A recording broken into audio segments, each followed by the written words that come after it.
Hello, everyone. Molly Pontedith here, CEO of the SOAR Community Network and co-founder of the SOAR Community Nebula.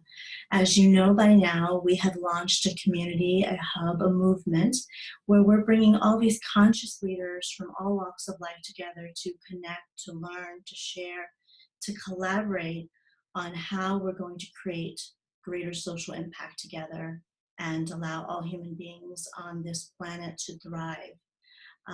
And so today we have this wonderful soul, spiritual teacher, friend, award-winning publisher, soon-to-be movie maker, just incredible soul of a human being, Robert Clancy. Thank you so much for being a part of our Change Agent initiative.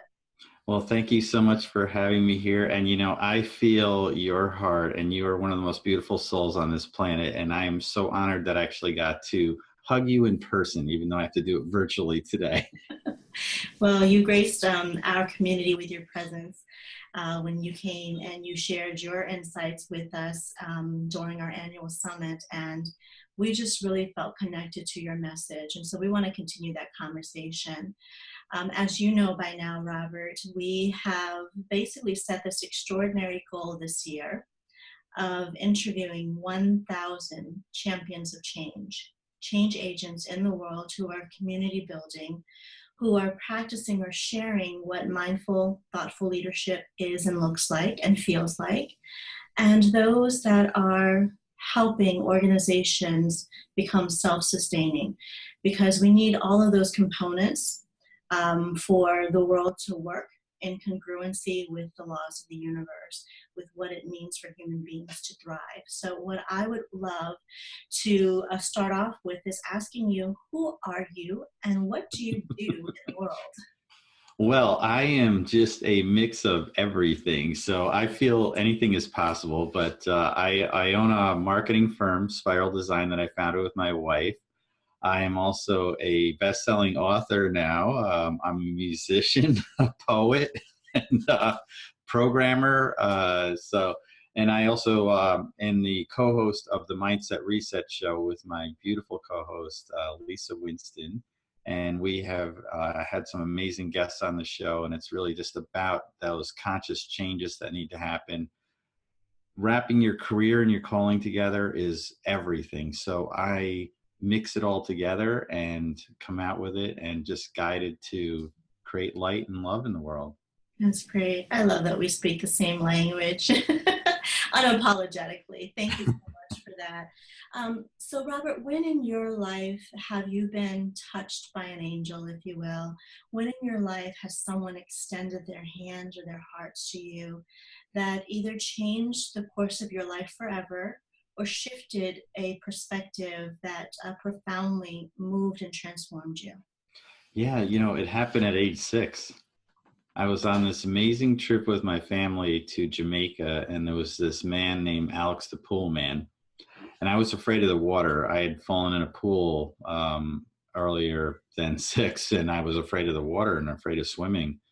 And he ended up teaching me how to swim. And if he hadn't, I actually fell in the pool that night after he taught me how to swim. And I would have drowned because no one was around. I was running back to get my G.I. Joe that I left at the poolside earlier that day. Mm. And I slipped in, and he was so excited when I showed him that I knew how to swim, that it worked and everything.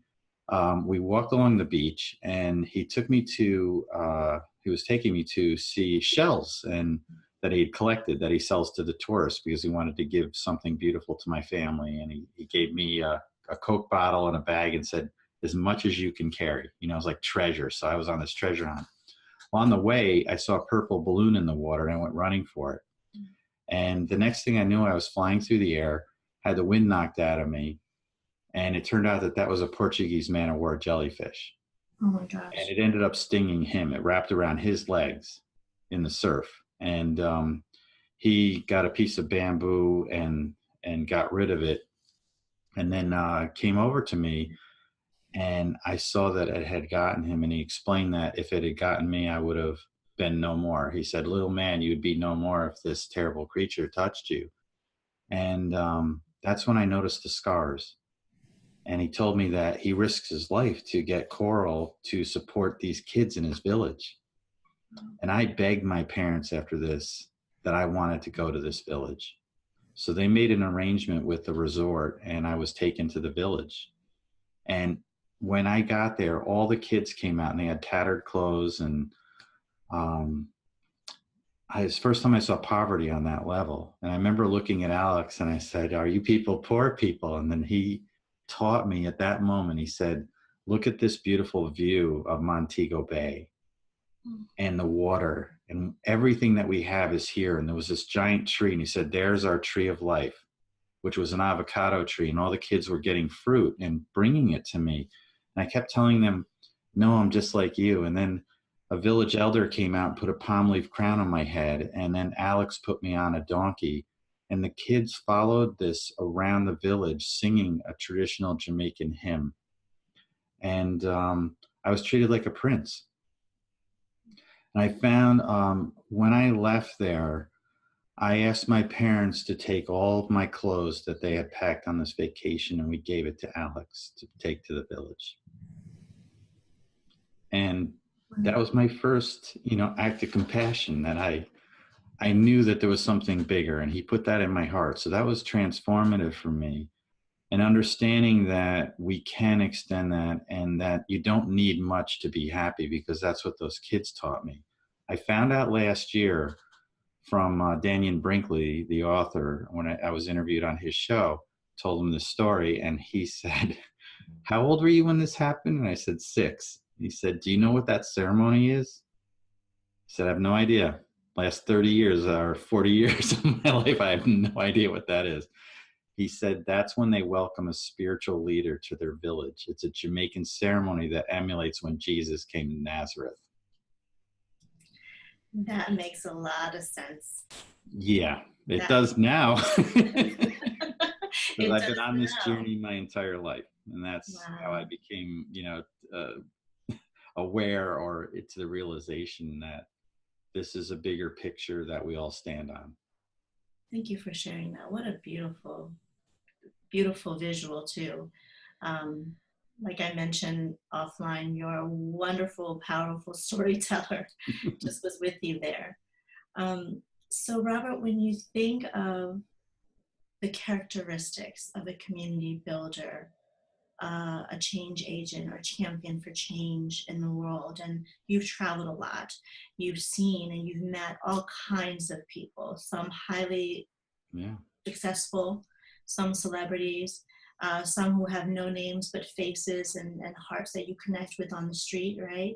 When you think of someone who's out there actively creating a better world, what characteristics come to mind, and who besides Alex come to mind? Yeah, well, there's so many people I've met through this organization, the Evolutionary Business Council. It's just, I threw my bottle in the water when I started my Facebook page, and then people started following these inspirational posts that I set this journey on, and I showed up in this room. And what I found is one common thread in all of them, that they're all there to help lift somebody else up higher on their own shoulders. And it's that simple.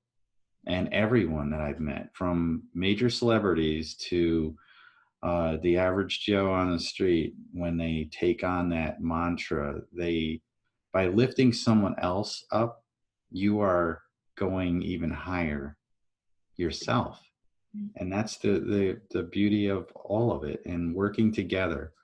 When you understand that we're all on the same team, and it's not about competition, it's about, the only thing, like, if you're ever in a competition with love always wins.